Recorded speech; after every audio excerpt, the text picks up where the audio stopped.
There is a quiet kind of heartbreak that never makes a sound. It happens in the small moments when someone puts another person's comfort above their own again, when they silence their needs to keep the peace, when they offer softness to people who rarely turn back to ask, "And what about you?" Loving others deeply is beautiful, but loving them more than yourself is something else entirely. It begins softly, disguised as kindness, as generosity, as loyalty, until one day a person wakes up and feels strangely hollow, as if they've been pouring from a well that no one noticed was drying. This is the dark side of loving people more than yourself. Not the love itself, but the quiet erosion that happens when someone forgets to belong to themselves too. Before a person learns to love others more than themselves, they usually learn something else, quiet, unspoken, and far earlier than they remember. They learn that the safest place to stand is in the background. They learn that being easy, agreeable, and endlessly understanding makes life smoother for the people around them. For some, it begins in childhood. Not always through harshness, sometimes through silence. A parent who was overwhelmed, distracted, or emotionally distant. A home where feelings were inconvenient, or where love had to be earned through good behavior, helpfulness, or maturity beyond their years. A child in such a place often becomes the strong one, the quiet one, the one who understands more than they should. They learn that their needs are too loud, their sadness takes up too much space, their desires create tension, so they tuck those parts of themselves away. They become experts at reading moods, adjusting themselves, smoothing the atmosphere, emotional shapeshifters who can sense what someone else needs before the other person even speaks. As they grow older, this ability looks like kindness. People admire their empathy, their patience, their reliability. But they don't see the origin, the early lesson that love must be performed, maintained, or bargained for. In adolescence or early relationships, the pattern deepens. They feel safer being useful than being vulnerable. They rely on approval the way a plant relies on sunlight. Validation becomes the soft currency that regulates their sense of worth. And quietly, without saying it aloud, they come to believe something dangerous. If I stop giving, I might stop being loved. This belief shapes their relationships. They overextend. They apologize first. They stay longer than they should. They love intensely, hoping it will create security, yet it only deepens their fear of losing it. What appears on the surface as generosity is, at its core, an old survival strategy, a way of staying connected in a world that once felt unpredictable. These are the roots of self-abandoning love, not weakness, not naivety, but a childhood instinct that quietly followed them into adulthood. There is a science behind the tenderness that turns into self-erasure. It does not come from weakness. It comes from the way the human brain learns to survive connection. Psychologists describe it as a pattern of over-attachment, a tendency to tie one's self-worth to another person's approval or emotional stability. In biology, the brain rewards this with small bursts of dopamine each time they soothe someone, help someone, or prevent disappointment. Over time, this creates a quiet addiction to being needed. The attachment system becomes hyperactive. Their mind scans for signs of disconnection. A late reply, a shift in tone, a moment of silence. Anything can feel like a threat. Not because they are dramatic, but because the nervous system has been conditioned to look for danger in emotional distance. When they offer more love than they receive, the brain doesn't protest. It rationalizes. It reinforces. It releases comfort chemicals the moment they act selflessly, teaching them that their safety lies in giving, not receiving. Attachment theory names this pattern anxious, preoccupied bonding, where people seek closeness, even at the cost of themselves. Cognitively, it becomes even more complicated. When a person believes their value lies in their usefulness, the mind begins to shape every interaction around maintaining that image. They become the fixer, the comforter, the one who never asks for anything. This identity feels noble, but it is built on imbalance. Their worth becomes external, mirrored in how much they contribute, not in who they are. Neuroscience shows that chronic self-sacrifice can numb emotional signals over time. The brain begins to mute their own needs to avoid conflict with others. Their internal world grows quiet, overshadowed by the needs around them. And eventually, love becomes a reflex, not a choice. A cycle where giving feels natural and receiving feels uncomfortable. A pattern where connection is maintained through self-abandonment.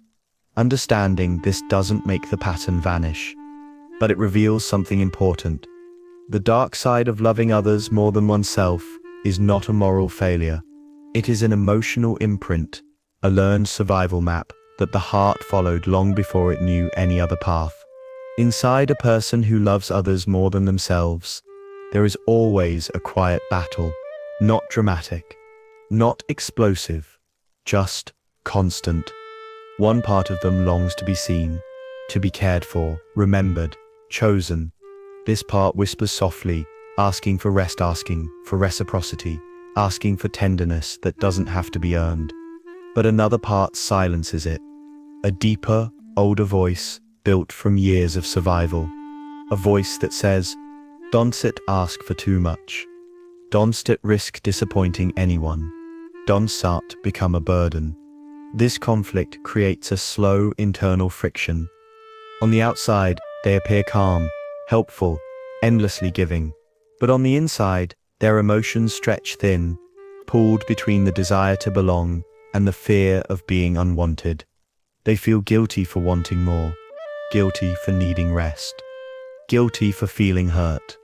And guilt, for them, becomes a familiar companion, a soft pressure, reminding them to shrink their needs to protect the comfort of others. This is where the resistance begins. Not resistance against others, but resistance against themselves. When someone tries to offer them care, they instinctively deflect it. They say, "It's okay, don't worry about me." When they feel overlooked, they convince themselves it's not important. When their heart aches, they swallow the feeling before it reaches the surface. They resist vulnerability. They resist confrontation. They resist the idea that they deserve the same love they give away so freely. And yet, there are moments when their true feelings slip through the cracks. A sudden heaviness in the chest. A sting of disappointment they try to hide.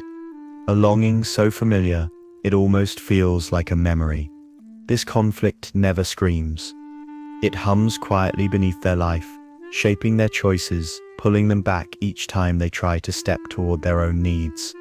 But even in this struggle, something begins to shift. Not loudly, but subtly. Because every inner conflict carries the seed of realization. And soon the part of them that has been silenced begins to gather strength. Not through force, but through exhaustion. And the faint recognition that something inside them can't keep disappearing just to keep love alive. Change never arrives with fanfare. It doesn't appear in a sudden burst of clarity or a dramatic moment of rebellion.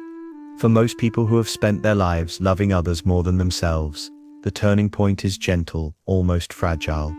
It begins with a feeling, a small, persistent ache that no longer fades overnight. The kind of tiredness that rest cannot fix. A quiet awareness that something inside them has been dimmed for too long. One day, they catch themselves hesitating before saying yes. Another day, they notice a surge of disappointment when someone overlooks them again, or they hear their own voice apologizing, and for the first time, the apology feels misplaced. It doesn't feel like anger, just a soft confusion, a slow realization that their effort has become invisible, even to themselves. Sometimes the turning point is triggered by a single moment.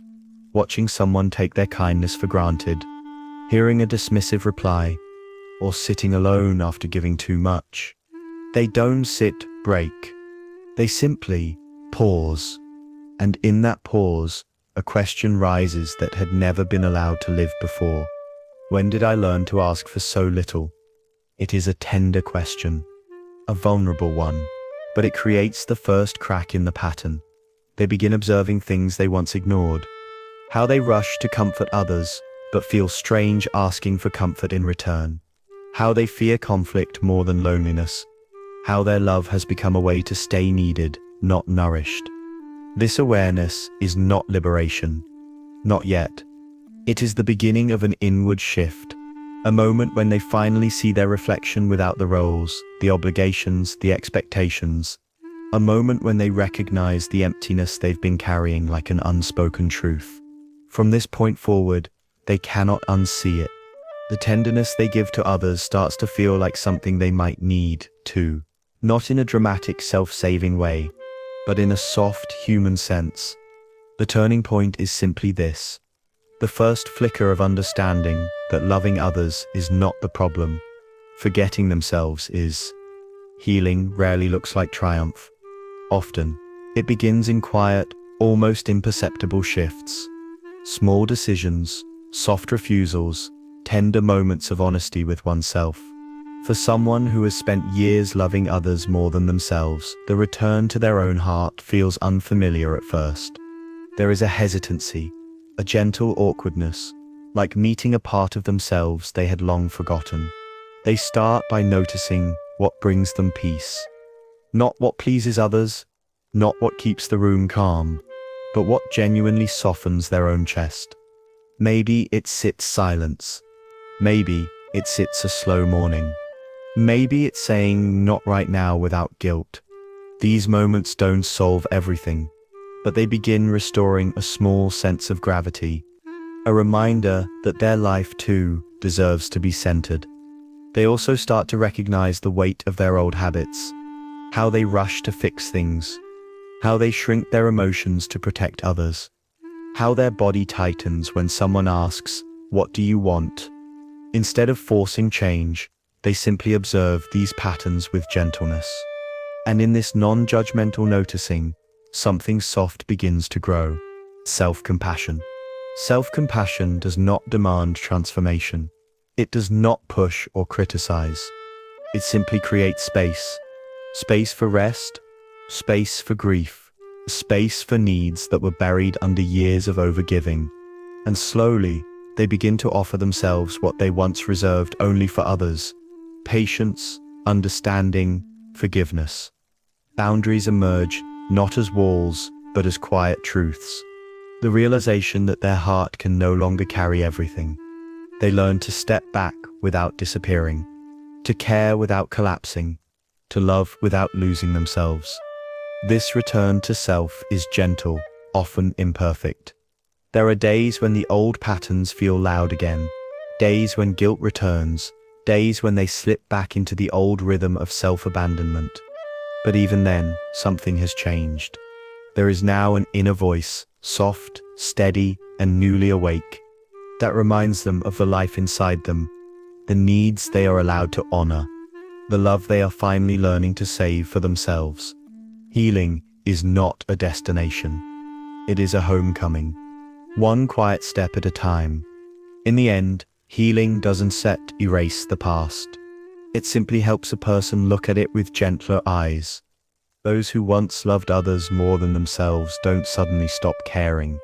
Their sensitivity remains. Their empathy remains. Their tenderness, the part of them the world once leaned on, remains. But something subtle shifts.